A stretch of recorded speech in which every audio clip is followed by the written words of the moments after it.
Welcome to our academy. நீ என்ன பார்க்க போறோம் அப்படின்னு பார்த்தீங்கன்னா, தலைவா சீரீஸ்ல வந்து இன்னைக்கு முன்னாள் முதலமைச்சர் செல்வி ஜெயலலிதா பற்றி நம்ம பார்க்க போகிறோம். அது மட்டும் இல்லாமல் தமிழ்நாட்டினுடைய இரும்பு பெண்மணி கூட இவங்களை சொல்லுவாங்க.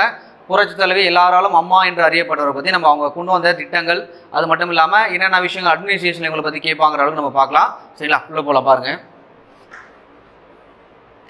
அவங்க வந்து பார்த்தீங்கன்னா பிறப்பு அவருடைய தொடக்க காலம் எப்படி இருந்தது அப்படின்னு பார்த்தீங்கன்னா, அவங்க வந்து பாருங்க சார், கர்நாடகாவில் தான் பிறகுறாங்க.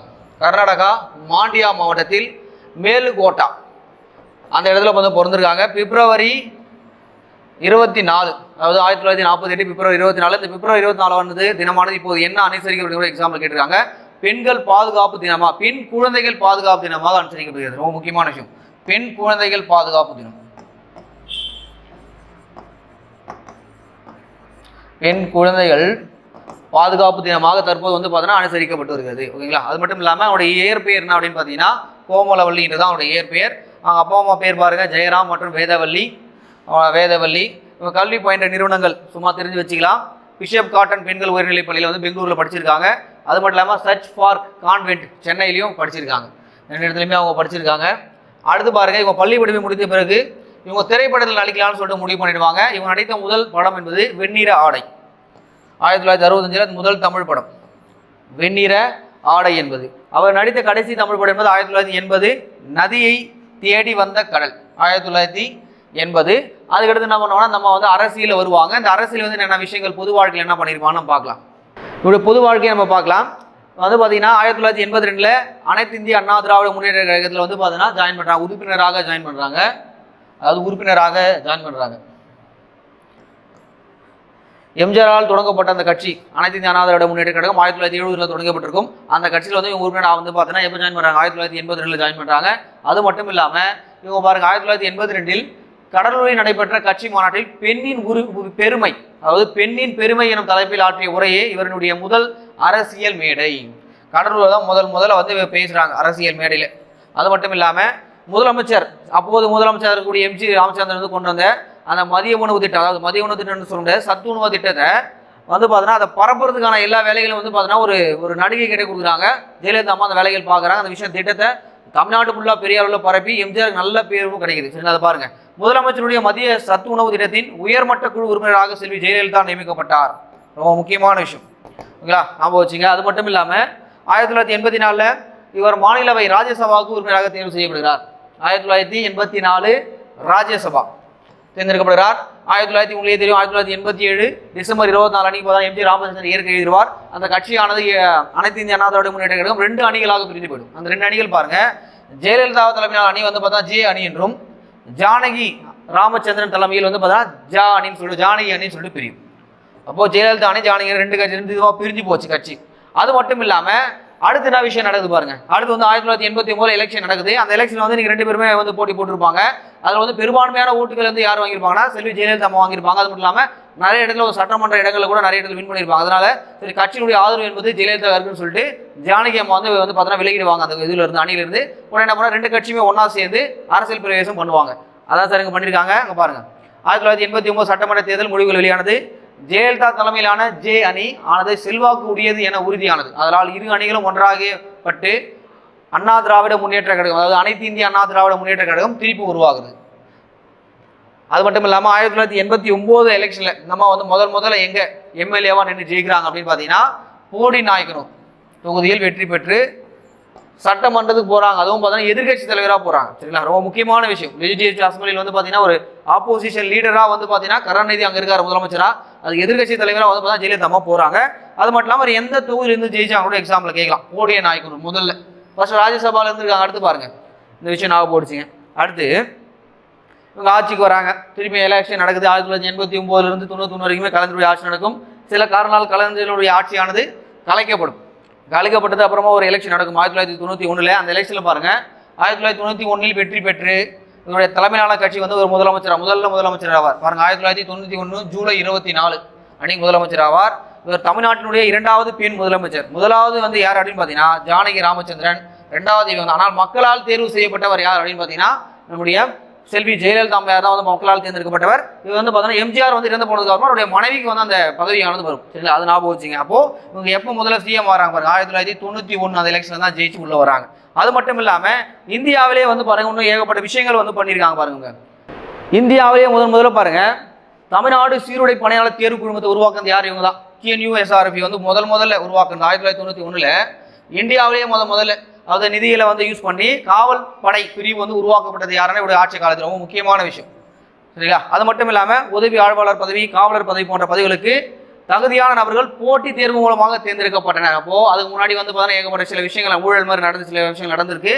நம்ம தான் வந்து பார்த்தீங்கன்னா அந்த விஷயங்கள் முறைப்படுத்தியிருக்காங்க. ஓகேங்களா, அது மட்டும் இல்லாம இவருடைய ஆட்சி காலத்தில் இந்த தொட்டில் குழந்தை திட்டம் ரொம்ப முக்கியமான ஒரு ஸ்கீம் இது. சரிங்களா, அந்த ரொம்ப கேட்ட விஷயம் 1992 எங்க கொண்டு வராங்க பாருங்க, சேலத்தில் வந்து தொட்டில் குழந்தைகள் திட்டம், கிராடல் பேபி ஸ்கீம். ரொம்ப முக்கியமான விஷயம். இதோட நோக்கம் என்பது என்ன அப்படின்னு பார்த்தீங்கன்னா பெண் சிசு கொலையை தடுப்பதே இதோட முக்கியமான ஒரு நோக்கம். குழந்தைகளை வந்து பார்த்தா சின்ன வயசுல கள்ளிப்பால் ஊற்றி கொள்ற குடும்பம் கூட தமிழ்நாட்டில் இருந்தது. அதை ஒழிக்கணுன்றதுக்காக கொண்டு வரப்பட்டது தான் என்னது தொட்டில் குழந்தைகள் திட்டம், அதாவது கிராடல் பேபி ஸ்கீம். எங்க கொண்டு வரப்படுன்னு கேட்பாங்க, சேலம். மறக்கவே கூடாது, ஞாபகம் வச்சுங்க. அது மட்டும் இல்லாமல் பாருங்க 1992 முதலமைச்சருடைய பெண் குழந்தைகள் பாதுகாப்பு திட்டம் என்னும் திட்டத்தையும் கொண்டு வந்தார். அப்போ ரெண்டுமே பாருங்க 1992 மேக்சிமம் வந்து பார்த்தோன்னா பெண்கள் வந்து வாழ்க்கையில் முன்னேறதுக்காக சில ஜெயலலிதா வந்து முன்னெடுப்பு என்பது ரொம்ப அளப்பரியாத நிறைய விஷயங்கள் பண்ணியிருக்காங்க. அதை பற்றி நம்ம இன்னும் சில விஷயங்கள் பார்ப்போம் பாருங்க. அதோட குறிக்கோள்கள் பாருங்க, பள்ளிகளில் பெண் குழந்தையுடைய சேர்க்கையை அதிகரிக்கணும், குறைந்தபட்சம் மேல்நிலை கல்வி வரையிலாவது கல்வி அளிக்க வேண்டும் அப்படின்னு சொல்லியிருக்காங்க. அது மட்டும் இல்லாமல் பெண்களுக்கு அந்த திருமண வயது என்பது 18 வயதுக்கு பிறகு பெண்களுக்கு திருமணம் செய்து வைக்க வேண்டும், சிறிய குடும்பத்திற்கு வழிகாட்ட வேண்டும், பெண் குழந்தைகள் உரிமைகளை பாதுகாத்தல் மற்றும் குழந்தைகளுடைய சமூக பொருளாதார நிலையை உயர்த்த வேண்டும். அது மட்டும் இல்லாமல் ஆண் குழந்தையை முன்னிலைப்படுத்துவதை தவிர்க்க வேண்டும். ஆண் குழந்தை தான் செல்வங்கள் என்ற சில விஷயங்கள் பேசுகிறாங்க பார்த்தீங்கன்னா, அது சமூகத்தில் இருந்து களையப்பட வேண்டும். அந்த விஷயங்கள்லாம் நம்ம பேசியிருக்காங்க. அது மட்டும் இல்லாமல் இவருடைய ஆட்சி காலத்தில் பாருங்க அனைத்து மகளிர் காவல் நிலையமானது உருவாக்கப்படுகிறது. அதாவது சென்னை 1000 விளக்கில் 1992 உருவாக்கப்படுகிறது. மகளிருக்காகவே தனி போலீஸ் ஸ்டேஷன் யார் உருவாக்குறது அப்படின்னு பார்த்தீங்கன்னா இந்த அம்மா தான் உருவாக்குறாங்க. அது மட்டும் இல்லாமல் உங்களுக்கு வேற மாதிரி கொஸ்டின் கேட்கலாம், வேற என்ன கேட்பாங்க அப்படின்னு பாருங்க. கலைஞர் என்ன பண்ணிருக்காரு அப்படின்னு பார்த்தீங்கன்னா போலீஸ் டிபார்ட்மெண்ட்டுக்குள்ள பெண்கள் செய்யறதுக்கு அனுமதிச்சார். ஆனால் தனியாக போலீஸ் ஸ்டேஷனை உருவாக்கி இது பண்ணது யாரும் நம்ம தான் பண்ணாங்க, அனைத்து மகளிர் காவல் நிலையம். அது ஞாபகம் வச்சுங்க. ஓகேங்களா, அது எங்கே உருவாக்கிருக்காங்க பாருங்க, 1000 விளக்கு 1992. அது மட்டும் இல்லாமல் இவர் ஒரு முக்கியமான ஒரு பட்டப்பேர் கொடுத்துருக்காங்க அந்த ஆட்சி காலத்தில் பாருங்க, சமூக நீதி காத்த வீராங்கனை அப்படின்னு கொடுத்துருக்காங்க. சரிங்களா, champion of the social justice. இது எதுக்காக கொடுக்குறாங்கிறதா உங்களுக்கு எக்ஸாம்பிள் கேட்பாங்க. அது மட்டும் இல்லாமல் இது பாலிட்டியிலும் முக்கியமான ஒரு ஏரியா. அந்த ஏரியா பாருங்க, மண்டல் கமிஷன் பரிந்துரையின்படி மத்திய அரசு பணியில் இதர பிற்படுத்தல் ஓபிசிக்கு 28% ரிசர்வேஷன் கொடுக்க போறாங்க. அதாவது மண்டல் கமிஷன் எப்போ போறாங்க பாருங்க, 1979 மொராஜி தேசாய் வந்து பார்த்தீங்கன்னா பிரைம் மினிஸ்டர் இருக்கும்போது என்ன பண்ணுவாங்கன்னா மண்டல் கமிஷன் போடுவாங்க. இந்த கமிஷனானது அப்படியே ஏகப்பட்ட விஷயம் நடந்திருக்கும். அது மட்டும் இல்லாமல் நம்மளுடைய இந்தியாவில் வந்து பார்த்தீங்கன்னா 52% பீப்புள் யார் இருக்காங்கன்னா ஓபிசி தான் இருக்காங்க. மிகவும் பிற்படுத்தப்படுவர்லாம் இருக்காங்க. இவங்களுக்கு ரிசர்வேஷன் கொடுக்கணும்னு சொல்லிட்டு அப்பயே சொல்லிட்டு போயிட்டாங்க. இருந்தாலும் அப்போது வந்து 1990 வந்து பார்த்தீங்கன்னா யார் இருப்பாங்க, விபி சிங் தான் அதை வந்து இடஒதுக்கீடு வந்து நடைமுறைப்படுத்துவார். ரொம்ப முக்கியமான விஷயம், விபி சிங் தான் அதை வந்து பண்ணுவார். அவர் பிரைம் மினிஸ்டராக இருக்கும்போது அந்த ரிசர்வேஷன் ஆனது கொடுக்கப்படும். இது அவர் என்ன பண்ணுவாங்க, இந்திரா சகானி கேஸ் நடக்கும். அந்த கேஸில் பாருங்க 1992 அந்த கேஸ் நடக்கும். அவன் என்ன சொல்கிறாங்க அப்படின்னு பார்த்தீங்கன்னா ரிசர்வேஷன் ஆனது 50% மேலே போகக்கூடாது அப்படின்னு சொல்லிட்டு ஒரு இது கொடுக்குறாங்க. அதாவது 16(4) என்ற ஆர்டிகல் அதான் சொல்லுது 50% மேலே ரிசர்வேஷன் போகக்கூடாதுன்னு சொல்லிட்டு ஒரு தீர்ப்பை கொடுக்குறாங்க. உடனே நம்ம தமிழ்நாட்டில் வந்து ஏற்கனவே நம்ம பார்த்தோம், நம்ம வந்து முன்னுதாரணமான ஒரு மாநிலமாக இருந்திருக்கும். அதாவது நம்முடைய ரிசர்வேஷன் என்பது 69% ரிசர்வேஷன் இருந்திருக்கு. இது வந்து பார்த்தீங்கன்னா அது வந்து கருணாநிதி அங்கே நடைமுறைப்படுத்திட்டு போயிட்டார். 1983 காலகட்டத்திலே பிசி எம்பிசிலாம் தனியாக பிரித்து ஒரு டோட்டலாக 69% இருக்குது. அப்போ வந்து பார்த்தீங்கன்னா 50% மிகாமல் இருக்கணும்னு சொல்லிட்டு இந்த இந்திரா சகானி கேஸில் தீர்ப்பு கொடுக்கும்போது நம்ம தமிழ்நாட்டில் வந்து கொஞ்சம் அச்சம் ஏற்படுகிறது. அதனால் இந்த மாதிரி என்ன பண்ணுறாங்க பாருங்க, முக்கியமான சில விஷயங்கள் பண்ணியிருக்காங்க. தமிழ்நாட்டில் பாருங்க 69% ரிசர்வேஷன் இருக்குது. இது வந்து பார்த்தீங்கன்னா இதுவாகிடும் ஒரு பாதிப்பு ஏற்படுறதுக்காக சட்டசபையில் ஒரு மசோதா வந்து கொண்டு வரப்படுகிறது. பாருங்க, சமூக சட்டப்பேரவையில் 1993 ஒரு விஷயம் கொண்டு வந்து அதை மத்திய அரசாங்கத்துக்கு அனுப்புகிறாங்க. அப்போது வந்து பார்த்தா ஒரு பில்லு பாஸ் பண்ணுறாங்க. அந்த பில்லு ரொம்ப முக்கியமான பில்லு, தமிழ்நாடு பிற்படுத்தப்பட்ட தாழ்த்தப்பட்ட மலைவாய் மக்கள் மசோதா 1993 என்ற ஒரு சட்ட மசோதா உருவாக்கப்பட்டது. உடனே என்ன பண்ணாலும் ஒரு புது ஆர்டிகலும் உருவாக்குறாங்க. அதாவது சட்ட பாதுகாப்புன்னு சொல்லுவாங்க. ஒரு விஷயத்தை வந்து சட்ட பாதுகாப்பில் கொடுத்துறாங்கன்னா அதை வந்து நம்ம நீக்கவோ எதுவுமே பண்ண முடியாது. சரிங்களா, அது மாதிரி பண்ண விஷயம் பாருங்க.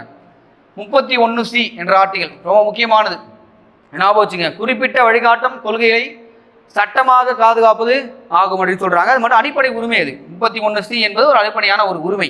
உடனே என்ன பண்றாங்க பாருங்க, பில் பாஸ் பண்ணி அனுப்புறாங்க. இது மாதிரி 69% ரிசர்வேஷன் எங்களுக்கு இருக்கு, நீங்க கொண்டு வர தீர்ப்பின் படி பார்த்தா அது வந்து பாதிக்கும்னு சொல்லிட்டு மசோதாலாம் பில் பாஸ் பண்ணி அனுப்பும்போது, அப்போது அங்கே குடியரசுத் தலைவராக இருக்கிறது யார் பாருங்க, சங்கர் தயாள் சர்மா. சங்கர் தயாள் சர்மா அவர் என்ன பண்றாரு பாருங்க, சரி ஓகே இது வந்து மசோதாவுக்கு ஒப்புதல் அளித்தார். அப்போ 1994 தமிழக அரசு இதில் வெளியிடப்பட்டது.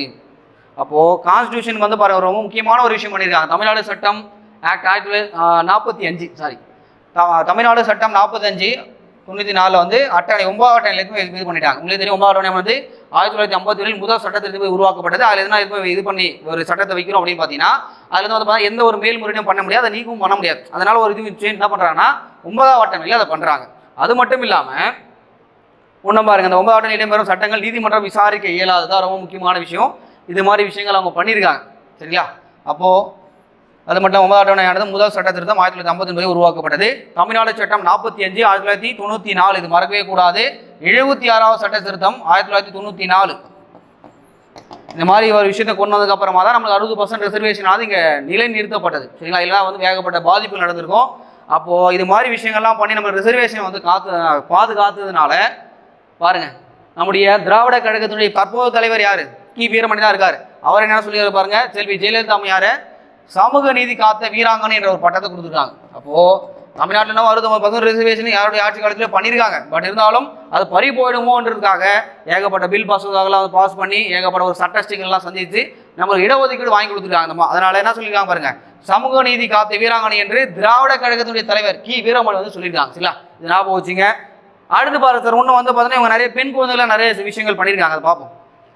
குழந்தைகளுடைய நலனை காக்க 1993ஆம் ஆண்டு இவர் டாக்டர் ஜெயலலிதா குழந்தைகள் நலனுக்காக 15 அம்ச திட்டம் ஒன்று சொல்றாங்க. அதாவது இது ரொம்ப முக்கியமான விஷயம். அதில் என்னென்ன பேசப்படுகிறதுன்றதெல்லாம் உங்களுக்கு எக்ஸாம்பிள் கேட்பாங்க. அது ஒருங்கமைந்த சமூக பாதுகாப்பு சட்டம் திட்டம். அதாவது பெண் குழந்தைகள் வந்து பார்த்தா எல்லாரும் பள்ளிக்கு போகணும். அது மட்டும் இல்லாமல் குழந்தை பிறக்கும் போது அதனுடைய எடை வந்து பார்த்தா ஒரு 3 கிலோ இருக்கணும். அவங்களுக்கு வந்து தடுப்பூசிகள், போலியோ தடுப்பூசி இதெல்லாம் போடணும். குழந்தைகள் இறப்பு விதத்தை வந்து குறைக்கணும். இதெல்லாம் வந்து 15 வரும். அது மட்டும் இல்லாமல் பெண்களுடைய திருமண வயதுன்னு சொன்னால் 21 வயசு வரைக்கும் உயர்த்தணும். அது மட்டும் அந்த மகப்பேறு காலம் வந்து இருக்குது பார்த்தீங்களா, அது வந்து சின்ன வயசுலேயே பெண் குழந்தைகள் என்ன பண்ணுவாங்கன்னா மகப்பேறு பண்ணி இதுவாகும். அந்த டைமில் வந்து அந்த மாதிரி பிரச்சனைகள் என்ன பண்ணியிருப்பாங்கன்னா அந்த மாதிரி ரொம்ப இது பண்ணியிருப்பாங்க. அது மட்டும் அந்த குழந்தை பிறப்பு காலமானது ஒரு குழந்தை பிறக்குது அப்படின்னா அடுத்த குழந்தை வந்து பார்த்தீங்கன்னா ஒரு 3 ஆண்டுகளுக்கு பிறகு தான் பிறக்கணும். அந்த மாதிரி ஏகப்பட்ட விஷயங்கள் பெண் குழந்தைகளுக்காக நிறைய விஷயங்கள் பண்ணியிருக்காங்க. பெண் சிசு கொலையை தடுக்கணும், இருந்து தொட்டில் குழந்தை திட்டம் கொண்டு வந்துட்டாங்க. பட் இந்த மாதிரி எல்லா விஷயங்களையும் பாருங்க, பெண் குழந்தைகள் ஒரு விஷயம் சொல்றாங்க.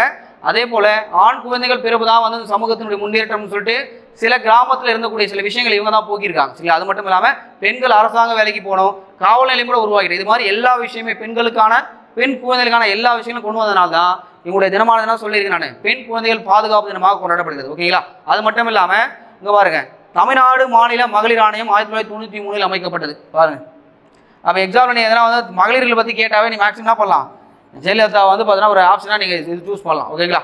அடுத்து பாருங்க, அந்த மகளிர் ஆணையம் என்ன சொல்கிறாங்க பாருங்க, அதில் பெண்களுடைய நலன்களை உறுதி செய்யவும் பாதுகாப்பு அளிப்பதும் ஆகும். பாலின வேறுபாடு தொடர்பான சிக்கல்களை தீர்ப்பது, பெண்கள் பிரச்சனைகள் தொடர்பாக மாநில அரசிடம் முறையிடுவதும் பரிந்துரைப்பதும் இந்த மாதிரி விஷயங்கள் பண்ணியிருக்காங்க. அது மட்டும் இல்லாமல் மாற்றுத்திறனாளிகள் மறுவாழ்வு இயக்குநரகம் உருவாக்கப்பட்டது இவருடைய ஆட்சி காலத்தில். ரொம்ப முக்கியமான ஒரு விஷயம். சரிங்களா? அது மட்டும் இல்லாமல் காவல் பாதுகாப்பு குழு, கோஸ்டல் செக்யூரிட்டி குரூப் வந்து கடலோர காவல் ரொம்ப முக்கியமானது. இந்த இதுவும் வந்து பார்த்தீங்கன்னா நம்ம தான் உருவாக்குறாங்க. ஞாபகம் வச்சுங்க. அடுத்து பாருங்க சார், இவருடைய ஆட்சி காலத்தில் பெண்களுக்கு வந்து பாருங்க ஏகப்பட்ட கொள்கைகள் வந்து கொடுத்துருக்காங்க. ஏற்கனவே வந்து 15 அம்ச கொள்கைன்னு ஒன்று கொடுத்தாங்க. 2000 இந்த மாதிரி பார்வை பாருங்க, பார்வை 2000 விஷன் 2000 என்ற ஒரு விஷயத்தை வந்து கொண்டு வராங்க. இதுலேயும் வந்து பார்த்தோன்னா பெண் குழந்தைகளுக்கு முக்கியத்துவம் கொடுக்கணும் மாதிரி விஷயம்லாம் பேசுகிறாங்க. 21 வயசு திருமண வயதை உயர்த்தணும். இப்போ தான் நம்ம வந்து பார்த்தா இந்தியாவில் பேசுகிறாங்க. அப்போவே பாருங்க இவங்க 21 வயது வந்து திருமண வயது உயர்த்தணும் இந்த மாதிரி விஷயங்கள்லாம் அதில் சொல்லியிருப்பாங்க. ஓகேங்களா? அது மட்டும் ஞாபகம் வச்சுங்க. அதை எடுத்து பாருங்க, அறிஞர் அண்ணாவுடைய நூல்கள் நாட்டு உடைமையாக்கப்பட்டது யாருடைய ஆட்சி காலத்தில் அப்படின்னு பார்த்தீங்கன்னா இந்த செல்வி ஜெயலலிதாவுடைய ஆட்சி காலத்தில். அது மட்டும் இல்லாமல் 8வது உலக தமிழ் மாநாடு நடைபெற்றது. அது தஞ்சாவூர் நடக்குது, அதையும் நடத்துகிறாங்க. நம்ம 1995 தஞ்சாவூர், இது எக்ஸாமில் கேட்ட விஷயம், நல்லா நோட் பண்ணி வைங்க. சரிங்களா? தஞ்சாவூரில் 8வது உலக தமிழ் மாநாடு நடத்தப்பட்டது. அதுக்கு வந்து தலைமை தாங்க செல்வி ஜெயலலிதா பண்ணியிருக்காங்க. அது மட்டும் இல்லாமல் காவல்துறையில் பெண்களுக்கு 30% ரிசர்வேஷன் கொடுத்துருக்காங்க. பாருங்க, காவல்துறையில் 30% ரிசர்வேஷன் பெண்களுக்கு கொடுக்கப்பட்டது யாருன்னா இவங்க தான். ஓகேங்களா? இந்த மாதிரி விஷயங்கள் எல்லாமே இவங்க பண்ணியிருக்காங்க. அடுத்து வேற என்ன விஷயங்கள் பண்ணியிருக்காங்க பார்க்கும்போது இன்னும் சில சட்ட சாதனைகள் பண்ணியிருக்காங்க. இங்கே பாருங்கள் சார், தமிழ்நாடு உயர்கல்வி அரசு கழக சட்டம் கொண்டு வராங்க 1992. மத்திய அரசின் தேசிய கல்விக் கொள்கை மற்றும் பல்கலைக்கழக மானியக் குழு ஆகிய பரிந்துரையின்படி உயர்கல்வி அரசு கழகத்தை ஏற்படுத்தியது. அது மட்டும் இல்லாமல் தமிழ்நாடு பொது சொத்து பாதுகாப்பு தடுப்பு திருத்த சட்டம், அதாவது பொது இடங்களில் வந்து பார்த்தீங்கன்னா ஒரு வீடு இருக்குது அப்படின்னு பார்த்தீங்கன்னா அந்த இடத்துல வந்து சுவரொட்டி ஓட்டுறதோ அந்த சொந்தமான சுவர்களில் சுவரொட்டி ஓட்டுவதை தடை செய்தது. அரசு மற்றும் தனியாருக்கு சொந்தமான இடத்துல சுவரொட்டி வந்து பார்த்தீங்கன்னா தடை செய்யப்பட்டது இவருடைய ஆட்சி காலத்தில் தான். இது மாதிரிலாம் ஒட்டக்கூடாது அப்படின்லாம் சொல்லியிருப்பாங்க. அது மட்டும் இல்லாமல் நன்கொடை கட்டண தடை, அது தமிழ்நாடு கல்வி நிறுவனங்கள் சட்டம் 1992 உருவாக்கப்பட்டது. அதாவது மாநிலமிருந்து கல்வி நிறுவனங்கள் தனியார் நிறுவனங்கள் கட்டாய நன்கொடை பெறுவதை தடை செய்யணும், அந்த விஷயம் பண்ணியிருக்காங்க. அடுத்து பாருங்க, தமிழ்நாடு சிறப்பு பாதுகாப்பு குழு ஒன்று உருவாக்கப்பட்டது 1993. ரொம்ப முக்கியமான ஒரு விஷயம். அதாவது முதலமைச்சர் முன்னாள் முதலமைச்சர்களுடைய குடும்பத்தினருக்கு பாதுகாப்பு உறுதி செய்யறதுக்காக உருவாக்கப்பட்டது அது. அடுத்து பாருங்க சார், பரம்பிக்குளம் ஆழியாறு திட்டம் ரொம்ப முக்கியமானது. இது பாசன வசதிக்காக கொண்டு வரப்பட்ட விஷயம் பாருங்க. பரம்பிக்குளம் ஆழியாறு திட்டம் 1993 உருவாக்கப்பட்டது. சரிங்களா? அது மட்டும் இல்லாமல் தமிழ்நாட்டில் இன்னும் சில விஷயங்கள் பண்ணுறாங்க பாருங்க. தமிழ்நாடு பொது விற்பனை வரி சட்டம் 1959 முதலாவது மற்றும் 6வது அட்டவணையில் குறிப்பிடப்பட்டுள்ள இனங்களை அதிக அளவில் மாற்றி அமைத்தது. இந்த விஷயம் ஞாபகம் வச்சுங்க. அது மட்டும் இல்லாமல் பாருங்க, தமிழ்நாடு பனைப்பொருள் மேம்பாட்டு வாரிய சட்டம் இவங்க தான் கொண்டு வராங்க. பனைப்பொருள், சரிங்களா? நம்ம தமிழ்நாட்டினுடைய தேசிய மரம் சொல்லுவாங்க, தமிழ்நாட்டினுடைய மரம் மாநில மரம் என்று தான் பனை மரம் தான். அந்த பனை சம்மந்தப்பட்டு உற்பத்தி ஆகக்கூடிய பொருட்களுக்கு மேம்பாட்டு வாரியம் அமைக்கிறாங்க. அது மட்டும் இல்லாமல் இது எல்லா இடத்திலும் செயல்படுத்துகிறாங்க. அது மட்டும் இல்லாமல் அங்கே பாருங்க, தமிழ்நாடு பஞ்சாயத்து சட்டம் உருவாக்கப்படுகிறது. உங்களுக்கே தெரியும், தமிழ்நாடு பஞ்சாயத்து சட்டம் 1958 உருவாக்கப்பட்டது. பட் இருந்தாலும் அதை மாற்றி அமைத்திருக்காங்க. கான்ஸ்டியூஷன் நீங்கள் படிச்சிருப்பீங்க, 73வது சட்டத்தை தான் 1993. அப்போது தமிழ்நாட்டில் வந்து பஞ்சாயத்து சட்டம் 1994 நடைமுறைப்படுத்தப்படுகிறது. ஓகே, நம்ம 2 அடுக்கு பஞ்சாயத்து தான் இது பண்ணிட்டு இருக்கோம். 2 அடுக்கு பஞ்சாயத்தை நம்ம இன்னும் நடைமுறைப்படுத்திட்டு இருக்கோம். இந்த மாதிரி ஞாபகம் வச்சுங்க, ஏன்னா இவருடைய ஆட்சி காலத்தில் நடந்திருக்கு. அது மட்டும் இல்லாமல் தமிழ்நாடு மாநில தேர்தல் ஆணையம், தமிழ்நாடு மாநில நிதிக்குழுவும் உருவாக்குறாங்க. ரொம்ப முக்கியமான விஷயம். ஃபைனான்ஸ் கமிஷனும் எலெக்ஷன் கமிஷன் ரெண்டுத்தையுமே உருவாக்குறாங்க. அதுக்கடுத்து பாருங்கள், தமிழ்நாடு கட்டாய துவக்க கல்வி சட்டம் 1994 கொண்டு வரப்படுகிறது. 94. அடுத்து பாருங்கள், தமிழ்நாடு கடல்சார் வாரிய சட்டம் 95 இதையும் கொண்டு வராங்க. நம்ம வந்து பார்த்தீங்கன்னா ஏகப்பட்ட விஷயங்கள் பண்ணி ஒரு துறைமுகத்தையோ அல்ல துறைமுகத்தின் ஒரு பகுதியோ தனியார் மயமாக்கி அதன் மூலம் நிதி அதிகரிக்க ஒரு தனி வாரியமாக அமைக்கப்பட்டது. ரொம்ப முக்கியமான ஒரு விஷயம் அது. சரிங்களா? இதுவும் வந்து பார்த்தீங்கன்னா 1995. இது ஞாபகம் வச்சுங்க. இதெல்லாம் வந்து எக்ஸாமில் அட்மினிஸ்ட்ரேஷனில் வந்து கம்பல்சரி உங்களுக்கு இதெல்லாம் கேட்கறதுக்கான வாய்ப்புகள் நிறைய இருக்குது. அதனால் நல்லா ஞாபகம் வச்சுங்க. அடுத்து பாருங்கள் சார், ஆட்சி அமைத்தல் 2001 2006 திருப்பி அரசியல் காலம் மாறுது. அப்புறம் கலைஞர் கருணாநிதி ஆட்சி பண்ணுறாரு. அடுத்து 2001 2006 வரைக்கும் நம்ம ஆட்சி பண்ணுறாங்க. பார்க்கலாம். அந்த தேர்தலில் அதிகப்பட இடங்களில் வெற்றி பெற்று 2வது முறையாக தமிழகத்துடைய முதலமைச்சராக வராங்க. இதில் வந்து பார்த்தீங்கன்னா சில அவர் சம்மந்தப்பட்ட சில கேஸ்கள் நடக்குது அவங்க மேலே. அதனால என்ன பண்ணுவாங்கன்னா ஜெயிலில் போயிட்டு இந்த இது வந்து ப்ரூவ் பண்ணிட்டு வெளியே வந்துட்டு என்ன பண்ணுவாங்கன்னா திருப்பி ஆட்சி கட்டில் அமருவாங்க. அப்போ அவங்க உள்ளே போகும்போது வந்து பார்த்தீங்கன்னா சிறைக்கு போகும்போது ஓ பன்னீர்செல்வம் தான் அந்த கட்சியை பார்த்துப்பார். சரிங்களா? ஓ பன்னீர்செல்வம் செப்டம்பர் 2001 மார்ச் 2002 வரைக்கும் அவர் தான் இருப்பார். அதுக்கடுத்து பாருங்கள், திருப்பி வந்ததுக்கப்புறமா திருப்பியும் அந்த கேஸ் வந்து விடுதலை ஆனதுக்கப்புறமா இன்னும் பாருங்கள், அந்த பள்ளி மாணவர்கள் ஒரு விஷயம் பண்ணுறாங்க பாருங்கள். பள்ளி மாணவர்களுக்கு விலையில்லா மிதிவண்டி வழங்கும் சட்டத்தை அறிமுகப்படுத்தியது. ரொம்ப முக்கியமான ஒரு விஷயம். கிராமப்புற மாணவர்கள் பயனடைந்த ஒரு விஷயம், விலையில்லாத மிதிவண்டி. அது மட்டும் இல்லாமல் மழைநீர் சேமிப்பு இயக்கம் ரொம்ப முக்கியமானது. நிலத்தடி நீர்மட்டத்தை வந்து உயர்த்தினதுக்காக 2001 மழைநீர் சேமிப்பு இயக்கத்தை உருவாக்கியிருக்காங்க. ரொம்ப முக்கியமானது. அது மட்டும் இல்லாமல் இங்கே பாருங்கள், இந்த மழைநீர் சேகரிப்பு திட்டம் வந்து பார்த்தீங்கன்னா 2வது பேஸில் 2003 அறிமுகப்படுத்தப்பட்டிருக்கு. பட் இருந்தாலும் தமிழ்நாடு மாநில நகராட்சிகள் சட்டம் 1920 மற்றும் கட்டிட விதிமுறைகள் 1970 ஆகியவற்றை திருத்தம் செய்யப்பட்டது. அப்போ நீங்கள் வந்து ஒரு வீடு கட்டுறீங்க அப்படின்னா அதில் கம்பல்சரி என்ன பண்ணணும், ஒரு மழைநீர் தொட்டி வந்து நீங்கள் இது கட்டணும். அந்த மாதிரி விஷயங்கள்லாம் பண்ணியிருக்காங்க. அடுத்து பாருங்க, இன்னும் சார் பெண் குழந்தைகளுக்கு இன்னும் சில விஷயங்கள் பண்ணியிருக்காங்க பாருங்க. பெண் குழந்தைகளுக்கு வந்து பார்த்தீங்கன்னா திருப்பியும் 18 அம்ச திட்டம். ஏற்கனவே வந்து பார்த்தீங்கன்னா 15 அம்ச திட்டம்னு ஒன்று பார்த்தோம். இது வந்து 18 அதுக்கு மாற்றாக கொண்டு வராங்க. அது மட்டும் இல்லாமல் அன்னதானம் சார், கோவில்களில் பக்தர்களுக்கு அன்னதானம் வழங்கும் திட்டத்தை சென்னை மயிலாப்பூர் கபாலீஸ்வரர் கோவிலில் 2002 தொடங்கி வைத்தார். ரொம்ப முக்கியமான ஸ்கீம். எக்ஸாம்பிள் கேட்ட விஷயம். சரிங்களா? மயிலாப்பூர் கபாலீஸ்வரர் டெம்பிளில் அன்னதானம் வந்து வழங்குறது என்பது கடமைன்னு சொல்லியிருக்காங்க, தொடங்கி வச்சிருக்காங்க. அது மட்டும் இல்லாமல் பாருங்க, எமர்ஜென்சி ஆக்ஷன் ரிலீஃப் சென்டர்ஸ், அதாவது விபத்திற்கு உதவும் விரைவு மையம் இந்த மாதிரி ஏற்படுத்தியிருக்காங்க. உங்களுக்கே தெரியும், தமிழ்நாடு தான் வந்து பார்த்தீங்கன்னா இந்த சாலை விபத்தில் அதிகமாக இருக்காங்க. உடல் உறுப்பு தானத்தில் நம்ம தான் அதிகமாக இருக்கும். அப்போ இந்த மாதிரி ஒரு விபத்து நடக்குது அப்படின்னா ஒரு விரைவாக ஒரு ட்ரீட்மெண்ட் பண்ணுறதுக்காக விஷயங்கள் கொண்டு வந்திருக்காங்க பாருங்கள்.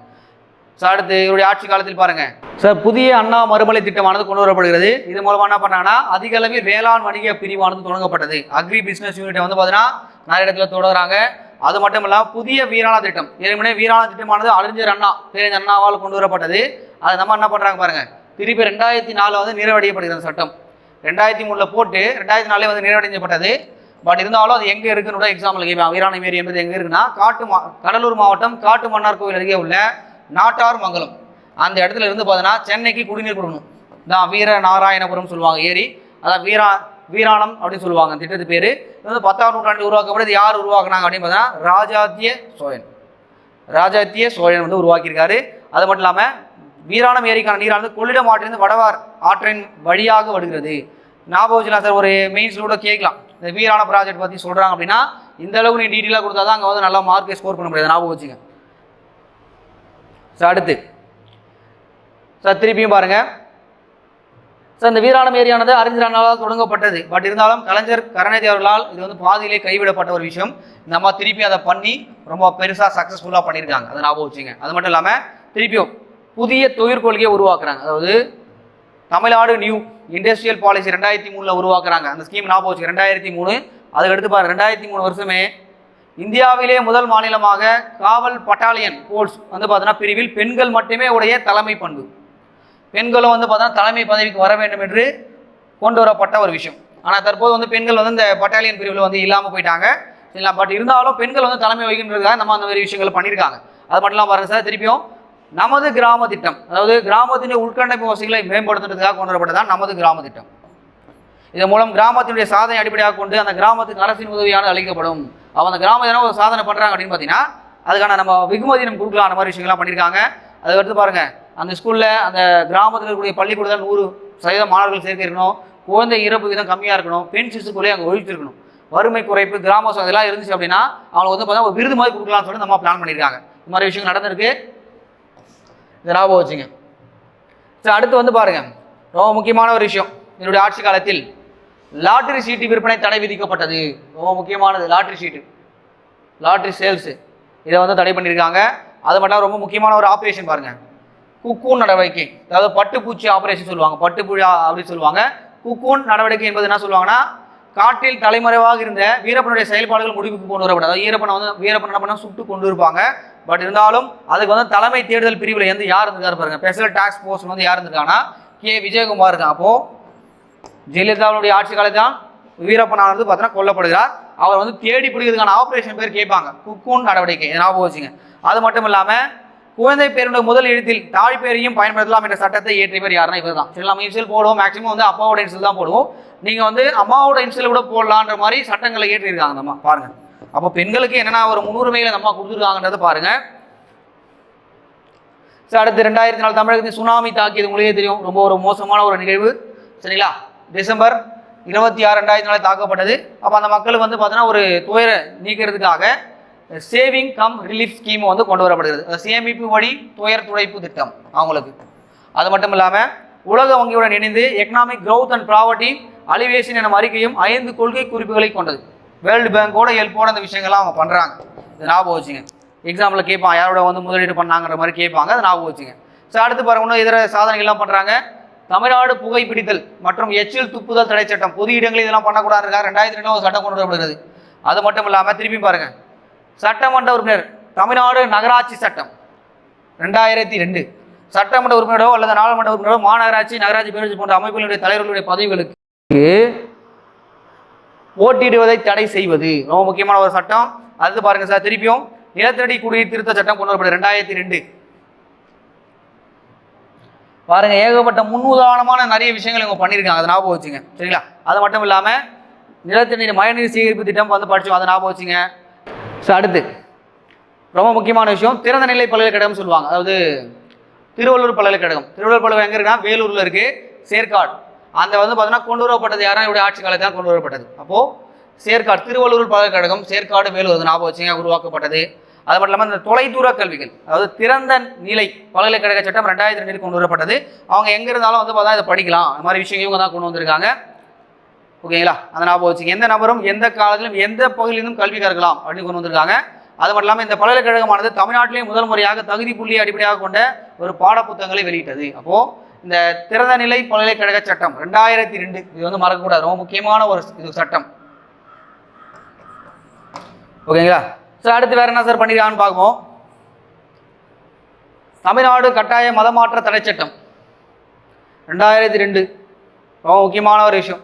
2002 கட்டாயம் ஒருவரை ஒரு மதத்திலிருந்து மற்றொரு மதத்திற்கு கட்டணமாகவும் மதமாற்றம் செய்வதை தடை செய்வது ரொம்ப முக்கியமான ஒரு சட்டம்.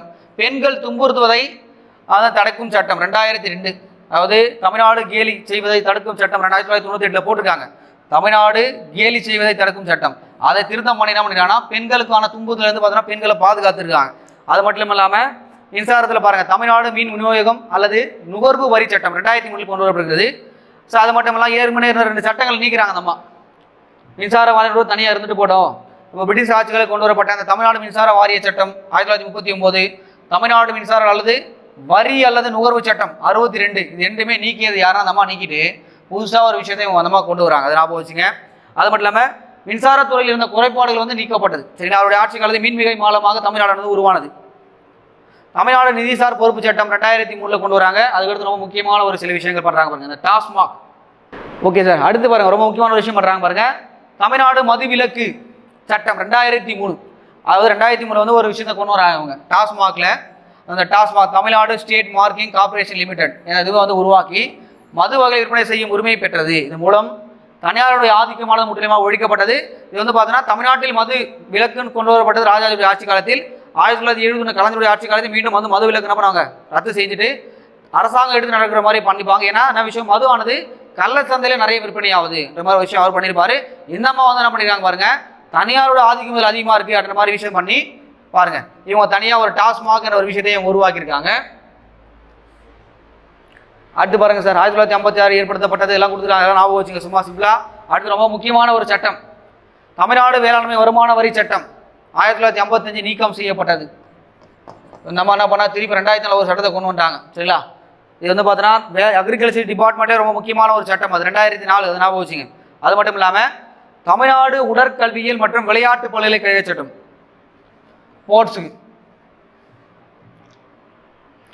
ஸ்போர்ட்ஸுக்கு இந்த விஷயம் கொண்டு வந்திருக்காங்க. 2004 கொண்டு வந்திருக்காங்க. அதை ஞாபகம் வச்சுங்க. அது மட்டும் இல்லாமல் பாருங்க சார், இன்னும் ஏகப்பட்ட சில விஷயங்கள் பண்ணுறாங்க பாருங்க. தொழில் வளர்ச்சி மேம்படுத்திட்டு இருக்காங்க.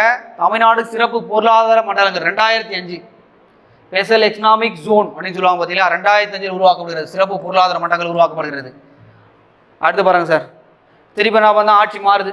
சரிங்களா? அவங்களே திரும்பி கலைஞர் வந்துருப்பாரு. அது 2001 அந்த அம்மா இறக்குற வரையும் முதலமைச்சராக தான் எடுத்துகிட்டு போவாங்க. 2011 முதல் 2013 என்ன செஞ்சிருக்காங்கன்னு நம்ம பார்ப்போம். ஃபர்ஸ்ட் பாருங்க, தமிழ்நாடு கிராம சுகாதார மேம்பாட்டு திட்டம், அதாவது 2011 கொண்டு வந்திருக்காங்க. அது மட்டும் இல்லாமல் விரிவான பள்ளி உள்கட்டமைப்பு மேம்பாட்டு சட்டம் எல்லாமே 2011. அடுத்து பாருங்க, முதலமைச்சரின் விரிவான மருத்துவ காப்பீடு திட்டம் ரொம்ப முக்கியமான ஒரு ஸ்கீம் சார் அது. சரிங்களா? ஏழை மக்கள் எல்லாருமே இப்போ வந்து பார்த்தீங்கன்னா ஒரு இது அடைந்த ஒரு விஷயம். அது 72,000க்கும் கீழே வருமானம் இருக்கக்கூடிய மக்களுக்கு இது வந்து கொடுப்பாங்க. ஒரு அட்டை மாதிரி கொடுப்பாங்க. சரிங்களா? ஏகப்பட்ட நோய்கள், இலவச மருத்துவ சேவைகள் எல்லாமே அந்த ஏழைப்பட்ட மக்களுக்கானது கிடைக்கும். ரொம்ப முக்கியமான ஒரு ஸ்கீம் அது. அப்போது முதலமைச்சருடைய விரிவான மருத்துவ காப்பீடு திட்டம் என்பது 2012 இந்த வருஷம் வந்து கேட்டிருக்காங்க எக்ஸாமில். நல்லா லாபம் வச்சு படிச்சுங்க. அடுத்து பாருங்க சார், இதில் வந்து பாருங்க ஏகப்பட்ட பேர் வந்து இதில் என்னென்ன பயனடைஞ்சிருக்காங்க பாருங்க. ஒரு குடும்பத்திற்கு ஒரு ஆண்டுக்கு 5 லட்சம் ரூபாய் வரைக்கும் அந்த மருத்துவ சேவைகளாவது வழங்கப்படும் அப்படின்னு நம்ம சொல்லிட்டாங்க. ஆண்டு வருமானம் வரையறை இல்லை, புலம்பெயர்ந்தவர்களுக்கும் இது கொடுக்கப்படும். அதாவது இலங்கை அகதிகளுக்கும் அனாதைகளுக்கும் புலம்பெயர்ந்த வந்தாங்க பார்த்து அவங்க எல்லாருக்கும் அது வந்து இது போகணும்னு சொல்லிட்டு இந்த மாதிரி சொல்லியிருக்காங்க. அப்போது 5 லட்சம் ஒரு வருஷத்துக்கு 5 லட்சம் ரூபாய் வந்து பார்த்தீங்கன்னா மருத்துவ சேவையை ஒரு குடும்பத்தில் வந்து எல்லாருமே பெற்றுக்கலாம். இது மாதிரி விஷயங்கள் எல்லாமே அவங்க பண்ணியிருக்காங்க. அடுத்து பாருங்க சார், நீட்ஸ் ரொம்ப முக்கியமானது. New entrepreneurship enterprise development programme 2012 NEEDS சொல்லுவாங்க. ரொம்ப முக்கியமானது. புதிய தொழில் முனைவோர் நிறுவன மேம்பாடு சட்டம், அதாவது படித்த இளைஞர்களை முதல் தலைமுறை தொழில் முனைவோராக்க தொடங்கப்பட்ட திட்டம். முதல் தலைமுறை ரொம்ப முக்கியமான ஸ்கீம் சார் அது. சரிங்களா? அந்த மாதிரி விஷயங்கள்லாம் பண்ணியிருக்காங்க. நிறைய முன்னுதாரணமான சில விஷயங்கள் பண்ணியிருக்காங்க. அது மட்டும் இல்லாமல் பாருங்க, 12வது 5ஆம் திட்டம் மூலம் நடைமுறைப்படுத்தப்பட்டது. அதுக்கடுத்து பாருங்க, 2012 தமிழ்நாடு குழந்தைகள் உரிமை பாதுகாப்பு ஆணையம். சரி, பெண்களுக்கு ஆணையம் தான் உருவாக்குனாங்க 1993. அது குழந்தைகளுக்கு உருவாக்கிட்டாங்க பாருங்க. 2012 உருவாக்கப்படுகிறது. சரி, அடுத்து பாருங்க, இன்னும் ஏகப்பட்ட விஷயங்கள் பண்ணுறாங்க. அம்மா ப்ராஜெக்ட், அதாவது அதுக்கு மேலே எல்லாமே அவங்களுடைய திட்டங்கள் எல்லாமே அம்மா வந்துட்டு இருக்கோம் பாருங்க. அம்மா ப்ராஜெக்ட் அனைத்து கிராமங்களிலும் விளிம்பு நிலையில் உள்ள மக்களுடைய அதிகபட்ச அந்த சேவை கிடைக்க உறுதியளித்தல். அம்மா காய்கறி கடை, அம்மா வெஜிடபிள்ஸ் இதெல்லாம் ஓப்பன் பண்ணியிருக்காங்க. 2012 தான் அதெல்லாமே. அடுத்து பாருங்கள் அம்மா ட்ரிங்கிங் வாட்டர், அம்மா குடிநீர் திட்டம், எல்லாருக்கும் வந்து குடிநீர் தரணுன்றதுக்காக. சரிங்களா? 2013 சார் வந்து 20 லிட்டர் கொடுப்பாங்க, சுத்தகரிக்கப்பட்ட ஒரு தண்ணி கொடுப்பாங்க. அதை ஞாபகம் வச்சுங்க, 20 லிட்டர் கொடுப்பாங்க ஏழை மக்களுக்கு. அப்புறம் அம்மா ரெஸ்டாரண்ட், அம்மா உணவகம், ஏழைகளுக்கு குறைந்த விலையில் உணவு. முக்கியமான ஒரு காலகட்டத்தில் வந்து பயன்பட்ட ஒரு விஷயம். வெள்ள பாதிப்பின் போது அம்மா உணவகத்தில் ஏழைகள் இருக்கிற எல்லா மக்களுக்கும் எல்லாருக்கும் இலவச உணவு வந்து வழங்கப்பட்ட அம்மா உணவகத்தில். அதாவது வெள்ளம், சென்னை வெள்ளத்தில் பாதிப்படும் போது ரொம்ப பயனடைஞ்ச ஒரு சட்டம், ஒரு திட்டம் அது. ஓகேங்களா? அதை ஞாபகம் வச்சுங்க, அம்மா உணவகம். அடுத்து பாருங்கள் சார், அம்மா மருந்தகம். சரிங்களா? நியாயமான முறையில் தரமான விலையில் கொடுக்கணும், தரமான மருந்துகளை ஒரு கம்மியான விலையில் கொடுக்குற மாதிரி விஷயம் கொண்டு வந்திருக்காங்க. சென்னை, ஈரோடு, சேலம், கடலூர், அங்கே இந்த இடத்துல எல்லாமே இந்த விஷயங்கள் பண்ணியிருக்காங்க. சரிங்களா? 2014 அம்மா மருந்தகம், மறக்கூடாது. அடுத்து பாருங்கள் அம்மா சிமெண்ட்டு, 2014 பாருங்கள் ரூபாய் 190 ரூபாய்க்கு 50 கிலோ சிமெண்ட்டு கொடுக்கலாம் அப்படின்னு முடிவு பண்ணியிருக்காங்க. இப்போ வந்து சிமெண்ட் ரேட்டு ரொம்ப அதிகமாக போயிட்டுருக்கு பாருங்கள். இந்த மாதிரி விஷயங்கள்லாம் பண்ணியிருக்காங்க, ஏழை மக்களுக்கு இது மாதிரி எல்லா விஷயங்களும் பண்ணியிருக்காங்க. அது மட்டும் இல்லாமல் பாருங்கள் அம்மா விவசாயிகளுக்கான விதை திட்டம், அதாவது 2014 தான் அதுவும். அதாவது இலவச தரமான விதைகள், அம்மா சேவை மையம் மூலமாக ஒரு குறைந்த விலையில் தரமான விதைகளை கொடுக்கணும் அந்த ப்ராஜெக்ட். அதை எடுத்து பாருங்கள் சார், பெண் குழந்தைகளுக்கான தமிழ்நாடு விடுதிகள் மற்றும் விடுதிகள் சட்டம், இதுவும் 2014 தான். 2014 உருவாக்கப்பட்ட சட்டம். ரொம்ப முக்கியமாக வீட்டை விட்டு வெளியே வசிக்கும் குழந்தைகள் மற்றும் பெண்களுக்கு எதிராக நடக்கும் வன்முறை செயல்களை தடுத்து அவர்களுக்கு பாதுகாப்பு வழங்குவதற்காக தொடங்கப்பட்ட சட்டம். ரொம்ப முக்கியமான ஒரு விஷயம் ஞாபகம். 2014 மேக்ஸ் ஞாபகம் வச்சுங்க. அடுத்து 2015 அம்மா குழந்தைகள் பாதுகாப்பு பெட்டகம், அம்மா சைல்டு ப்ரொடெக்ஷன் ஃபண்டு. 16 பொருட்கள் அதில் இருக்கும். இதுவும் எக்ஸாமில் கேட்ட விஷயம் தான். எத்தனை பொருட்கள் இருக்குன்றத கூட எக்ஸாமில் கேட்டிருக்காங்க. 16 பொருட்கள், இது ஞாபகம் வச்சுங்க. அது பாருங்க அம்மா இலவச வைஃபை, அதாவது இது வந்து 2016 ஒரு 50 மண்டலங்கள் இது பண்ணுறாங்க. இது வந்து பார்த்தீங்கன்னா ஒரு பள்ளி மாணவர்களுக்கு வந்து ரொம்ப யூஸ்ஃபுல்லாக இருக்கும்ன்ற மாதிரி இது கொண்டு வந்தாங்க. சரியா? இது ஞாபகம் வச்சுங்க சார். இது 50 மண்டலங்கள் அம்மா வைஃபை 2016. சரிங்களா? இத்தனை சிறப்புகள் செய்த நம்முடைய, சரிங்களா, தமிழ்நாட்டுடைய இரும்பு பெண்மணி என்று அழைக்கப்படக்கூடிய நம்முடைய முதலமைச்சர் செல்வி ஜெயலலிதா அவர்கள் டிசம்பர் 5, சரிங்களா, 2016 அன்னைக்கு வந்து பார்த்தீங்கன்னா அந்த அம்மா இறந்து போயிடுவாங்க. சரிங்களா? இறப்பு சிறப்பு செய்யறதுக்காக என்ன பண்ணியிருப்பாங்க, மெரினா பீச்சில் இவங்களுக்கான சிலையெல்லாம் வச்சுருப்பாங்க. மெரினா பீச்சில் இவங்களுக்கான நினைவிடம் கட்டியிருப்பாங்க. அது மட்டும் இல்லாமல் இவங்களுக்கான அந்த உருவப்படம் சட்டசபையில் வந்து சட்டப்பேரவையில் திறந்து வைத்திருப்பாங்க. இந்த விஷயம்லாம் நடந்திருக்கும். சரி, ஓகேங்களா? அப்போது செல்வி ஜெயலலிதா அம்மையார் பற்றி உங்களுக்கு கேட்கணும் அப்படின்னு பார்த்தீங்கன்னா, அவங்களுடைய கொண்டு வந்த முக்கியமான சட்டங்கள், திட்டங்கள், அட்மினிஸ்ட்ரேஷனில் வந்து பார்த்தீங்கன்னா பெண் குழந்தைகளுக்கும் பெண்கள் முன்னேற்றத்துக்காக என்னென்ன விஷயங்கள் பண்ணியிருக்காங்க பாருங்கள். அது மட்டும் இல்லாமல் சமூக நீதிக்கு காத்த வீராங்கனை என்று அழைக்கப்பட்டவர் யாரும் நம்ம தான். நம்மளுடைய 69% ரிசர்வேஷன் வந்து பாதுகாக்கப்பட்டது இவருடைய மசோதா ஒரு தந்திரமான சில நடவடிக்கைகள் மூலமாக தான் பாதுகாக்கப்பட்டது. அப்போ இவ்வளோ சிறப்புகள் செய்த இவங்களை பற்றி கண்டிப்பாக உங்களுக்கு எக்ஸாமில் கேட்கறதான வாய்ப்பு இருக்குது. நல்லா படிங்க. சரிங்களா? அதே மாதிரி இன்னொரு டைம் உங்களை வேறு தலைவரோடு மீட் பண்ணுறேன். ஓகே, பாய்.